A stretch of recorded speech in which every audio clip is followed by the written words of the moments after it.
From 491 to 518, the Byzantine Empire was under the control of Anastasius I, a former financial official who helped to put the empire back on a firm financial footing and built up the empire's resources. But Anastasius died without an heir, and the empire was up for grabs in 518, which led to the accession of Justin I and the beginning of the Justinianic dynasty. With the exception of people who have a strong interest in the Byzantine Empire, very few people today bother learning about Justin I, and when he does get mentioned, it's normally in some sort of internet list about self-made men or a rags to riches story. Justin is a pretty perfect rags to riches story. He was born as a swineherd in the Balkans. He was from one of the Latin-speaking areas, and his family was probably Thracian, based on his original name, Iskos. Now, later on, he and his family will flee to Constantinople as refugees when there's a barbarian invasion, and he'll end up entering the army and rising through the ranks over the years. Eventually, through circumstances that we don't really know, he became a general. We think that he served as a general under Anastasius, and then Anastasius appointed him to be the head of the excubators, the palace guards. And this is when Justin was an old man. He was already in his late 60s. We think he was born around the year 450. And the simple truth is that he was able to take power because he was the only person around the capital in 518 who had troops. So he was able to have himself declared emperor, and then he was able to use the imperial treasury to buy off the people who could potentially oppose him. So through a combination of implied threat and gold, he was able to basically buy his position, and he never faced any serious challenge from anyone because he was seen as someone worthy of power due to his military background. Due to the fact that Justin ended up living in the shadow of his nephew and successor, Justinian, we don't really know all that much about Justin as either a man or an emperor. The only little bit that we do know comes from Procopius, who has an extremely strong bias against anyone associated with Justinian in any way. He describes Justin as being boorish, uneducated, illiterate, someone who had to use a stencil to write his name, and he basically says that Justin was little more than a puppet for his ambitious and overreaching nephew Justinian.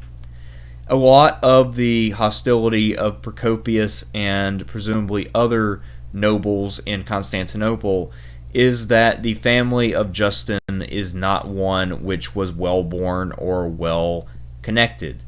Now, this is partly due to the fact that they had not been nobles until Justin got them to that point, whereas the upper class of Constantinople had been in that position for 200 years. Now, if you know anything about ancient or medieval politics, you know that 200 years of nobility doesn't amount to much. That's fairly parvenu kind of stuff. However, compared to you've been a noble for like 10 years, it's still pretty deep. So there was a lot of resentment, and a lot of people in Constantinople felt like they or some member of their own family should have been emperor rather than Justin and his cabal of nephews. He has another nephew other than Justinian who's also a major part of the government, by the way. Anyway, despite the fact that Procopius and most modern scholars just see Justin as a puppet of Justinian, there is quite a bit of reason to think that he was actually his own man and he could think for himself. He has policies which are different than those of Justinian, and I'm going to lay some of those out, and later when we look at Justinian, you'll be able to see that there's a fairly significant difference between nephew and uncle on a number of important issues of this period. Unlike Justinian, who was eager to strip down the Persian frontier to the bare minimum and take his forces to go elsewhere, Justin maintained his forces in place in the east. He was determined to maintain the peace by continuing the subsidies that had been begun by Anastasius. Now, this was actually a cheaper way to deal with the Persians than maintaining armies and fighting prolonged wars.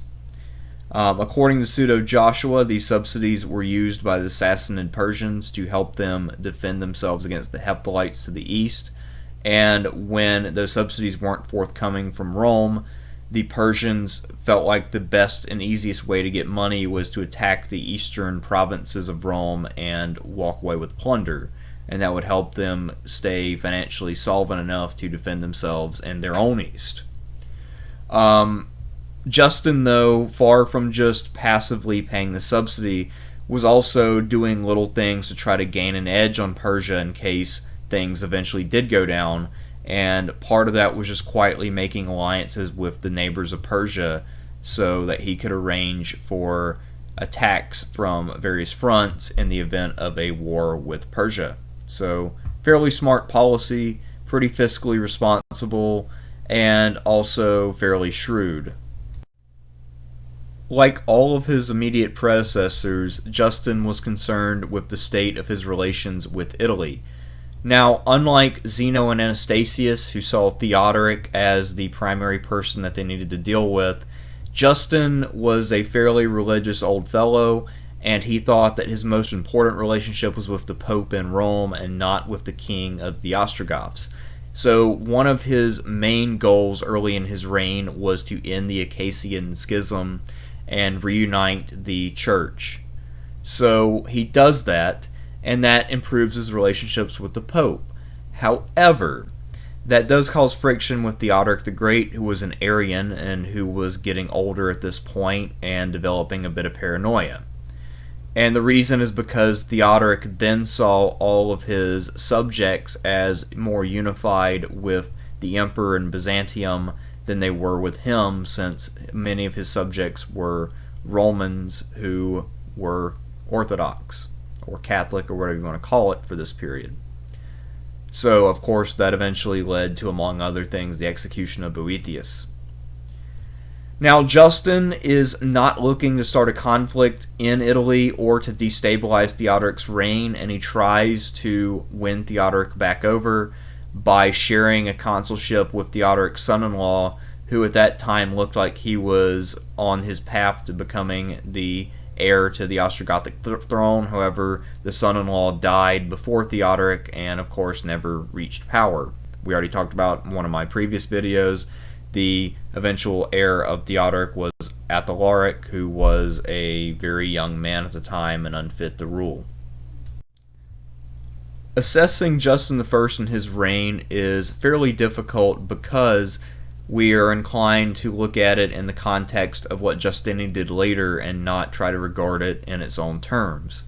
If we just look at Justin in isolation, we see that he added to, or at least didn't diminish, Anastasius's financial policies.